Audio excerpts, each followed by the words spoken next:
Good evening, and thank you, Sarah, for those kind words about India and particularly Telangana. Thank you very much.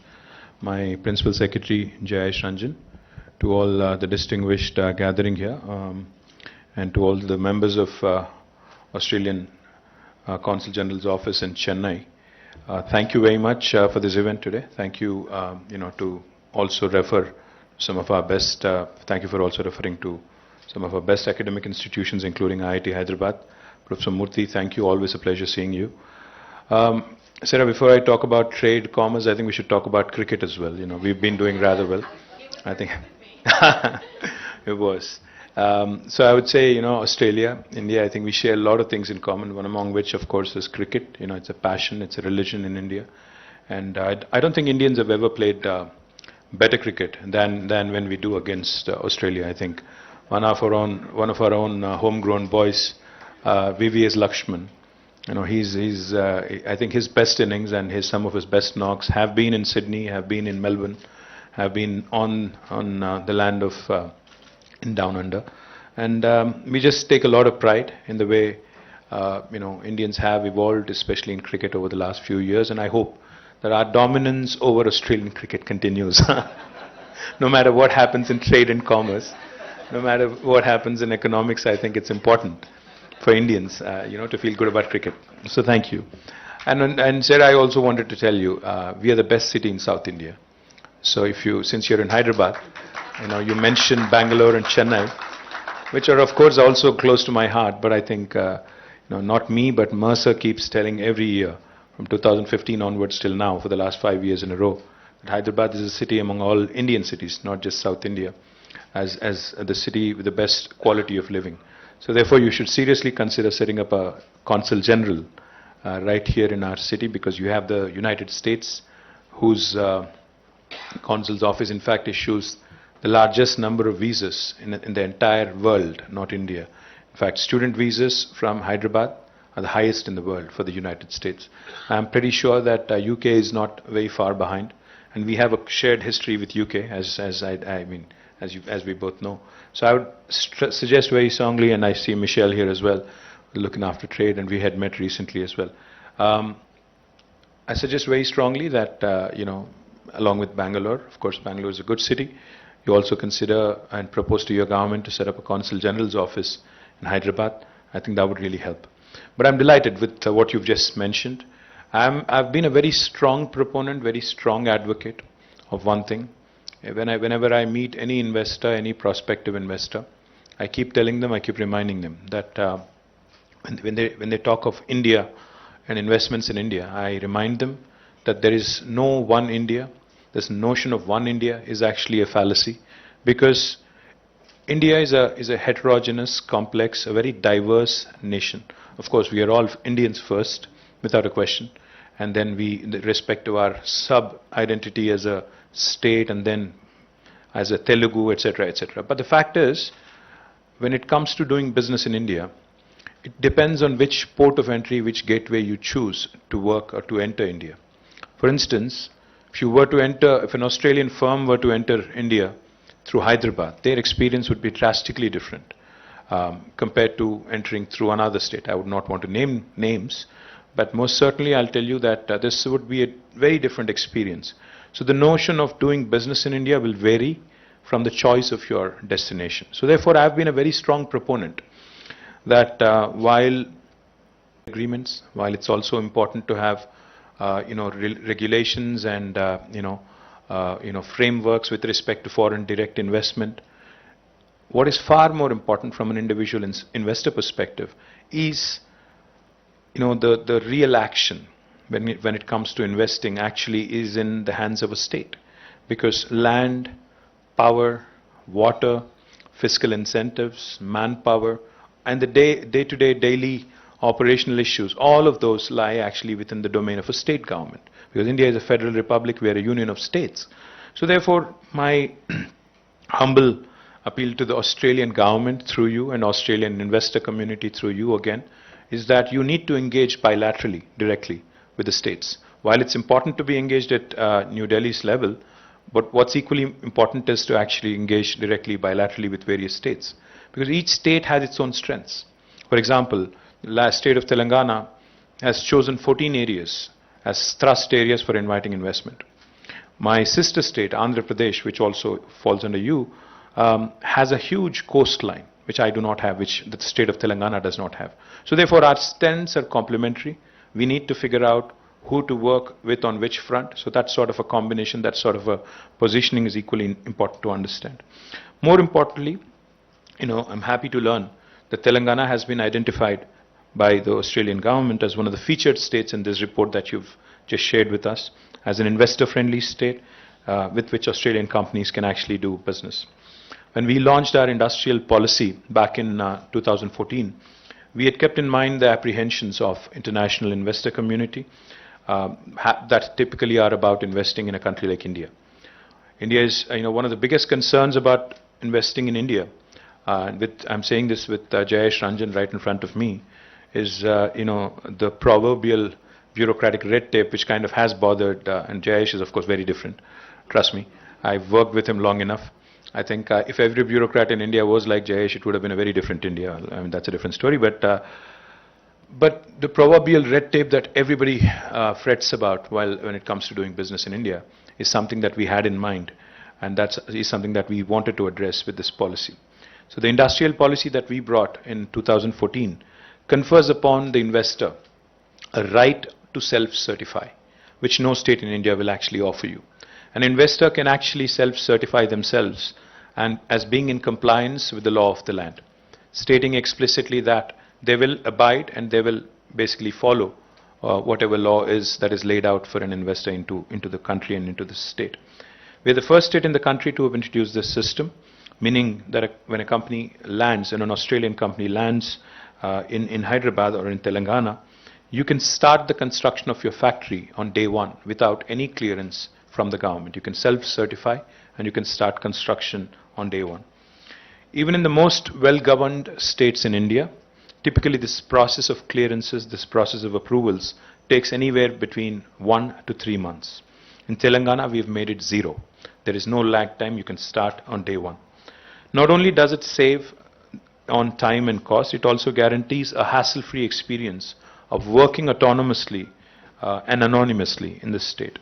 Only for regulatory purposes, of course, we ask that the investor file an application online outlining the details of their project. The online system takes care of all the departments that are involved in issuing permissions, so that the investor is not required to physically visit or meet anyone. Before the commencement of commercial operations, our TS-IPAS law guarantees that all permissions will be given in a maximum of 15 days. If, due to any eventuality, we are unable to meet the 15-day window, the law also has a provision of deemed approval. So it's an approval by default. So no individual can actually hold on to any clearance without any possible solid explanation. What this does is essentially it takes out the individual from the decision-making process. It institutionalizes that process, I think, which is extremely important. It takes out a person from that process and creates a process which kind of supersedes a person or an individual.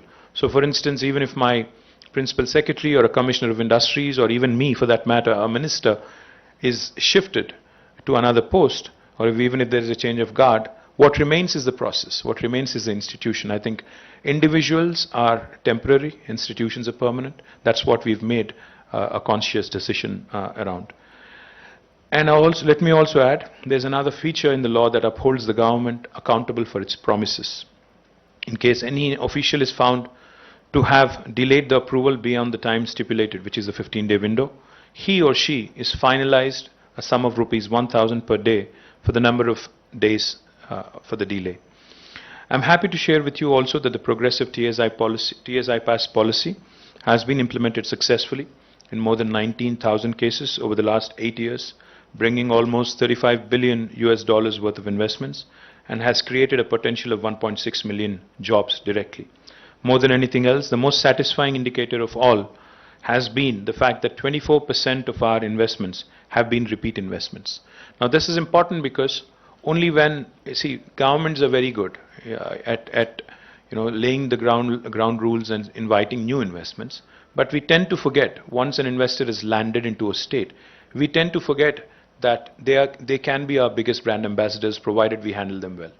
This is something that we have not forgotten, and therefore today we have more than 24% of our investments in the last 8 years coming in as repeat investments. Let me just give you an example of one specific personality, one specific investor, a gentleman called Sandeep Somani, who heads HSIL, Hindustan Sanitary Inwear Limited, had one factory before the formation of Telangana. Today he has 8 factories. So he's added 7 more factories in the last 8 years. So which goes to show you the kind of confidence investors have in the state of Telangana. The more important thing, is we have identified, like I mentioned, 14 thrust areas which are priority for us in terms of seeking our investments. We have chosen these areas very carefully. Some of these areas are where we already have a strong manufacturing legacy, like the life sciences sector. You talked about biological E and the role they've been playing with quad vaccine. I'm proud to share with you, Sarah, it's not Bangalore or Chennai or Pune, but it is Hyderabad, which is the vaccine capital of the world. We manufacture 9 billion doses of vaccines every year, human vaccines. That makes us 33%, that accounts to 33% of human vaccine production. And life sciences is one of our very, very important sectors. In fact, I keep saying this and I can't say it enough. Hyderabad is that beautiful melting pot where the north of India meets the south of India. Hyderabad is that melting pot where biology meets technology. Hyderabad is that melting pot where life sciences marries data sciences. So this is brilliant because I think the possibilities of these intersections are something truly where you're only limited by your imagination. So therefore, I think this is the right time basically to look at life sciences and emerging healthcare technologies and innovation that's happening in these areas. There are other areas, of course, like food processing, textiles, which can be large employment generators, especially in rural areas. And in fact, we think on scale. When we launched the textile park in Warangal, KTR Mega Textile Park, it was and it still is India's largest textile park in about 1,300 acres. It's important to think on scale because unless you do that, you cannot compete with large manufacturing nations like China or the United States. The economies of scale that our manufacturers are wanting can only be augmented with good free trade agreements, of course. The export potential can be harnessed by way of achieving these on scale. India, there's no dearth of talented work resources, human resources. But most certainly what we could use is industrial parks on scale. We are on the verge of launching the world's largest pharma cluster called as Hyderabad Pharma City in about 19,000 acres. You also mentioned medical devices. Now we are also home to the country's largest, India's largest medical devices park in about 300 acres where we have 50 plus enterprises working out of. And we are also looking at newer areas, newer opportunities such as electronics, electric vehicles. And for each of these priority sectors, we have dedicated industrial parks, which of course are complemented by the best of human resources available, which come from wonderful institutions such as IIT, the IIIT, ISB, NALSAR, and the other engineering and medical colleges and professional colleges which are set up in and around the state. And I'd also like to point out very quickly, we have a very professional unit in our Industries and Commerce Department called as the Invest Telangana, in which we have taken young professionals having domain experiences from the open market to work for the government.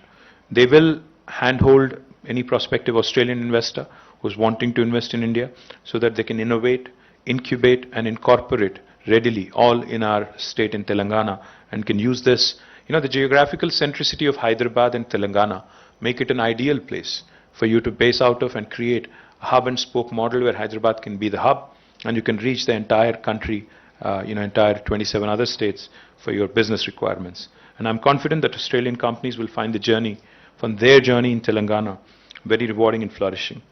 Other than investments, let me also quickly add, Telangana has a great potential to support and exchange startups and academia. You mentioned education, you talked about innovation also. Over the last 8 years, we've been successful in creating very meticulous and comprehensive innovation ecosystem with various institutions like T-Hub. In fact, on the 28th of June, Sarah, we are launching the world's largest technology incubator called as T-Hub, the phase 2 of it, in about 370,000 of square feet of physical space. We invite you and Australian ambassador as well, of course, to come and join us for this momentous occasion. We also have V-Hub, which you have alluded to and which is headed by Deepthi here. V-Hub has been a great partner to the Australian government. We had your High Commissioner here, who was also kind enough. Barry was here. He had supported us in our various initiatives. T-Works again, India's largest prototyping facility, will be unveiled soon. Telangana Academy for Skills and Knowledge Task is an important institution for us to harness the wonderful talent that we have in Telangana.